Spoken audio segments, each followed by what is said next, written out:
As we continue our review for the first exam, chapters 1 through 4, we are asked how these transactions impact the current ratio.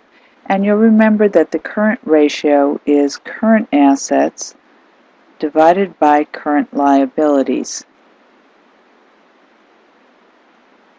So in this case, current assets are $14,900 and current liabilities are $4,000.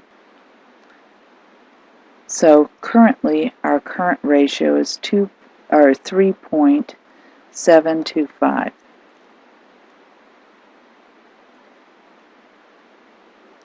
Now, if we purchase long-term assets for cash, that makes my property, plant, and equipment increase, and my current asset cash decrease. So if it makes my cash, a current asset, get smaller, then it's going to make my current ratio decline. Accrue interest on notes payable. That's a debit to interest expense, so our expenses go up, and a credit to current liability, interest payable.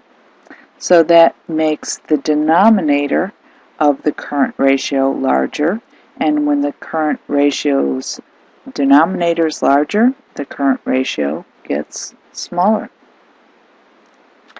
Paid wages that were accrued in a previous period. So previously we had debited wages expense and credited wages payable. Now we're debiting wages payable, or making the current liability get smaller, and we're crediting cash, which is a current asset. So both the numerator and the denominator are getting smaller. And when that happens, the current ratio gets larger.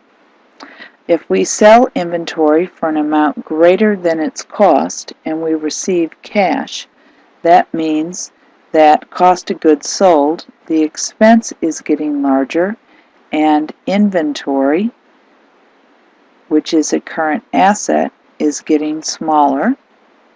And if we sell it for cash, our cash, a current asset, is getting larger, as is our revenue getting larger. Now these are getting more large than the expense and the inventory, because we sold it for more than its cost. And if that happens, then our current ratio is going to increase because the current assets grow larger overall. Number 5, if we issue stock for shareholders for cash, notice that our current asset cash is getting larger and shareholders' equity is getting larger. And since the numerator is getting larger, the current ratio will increase.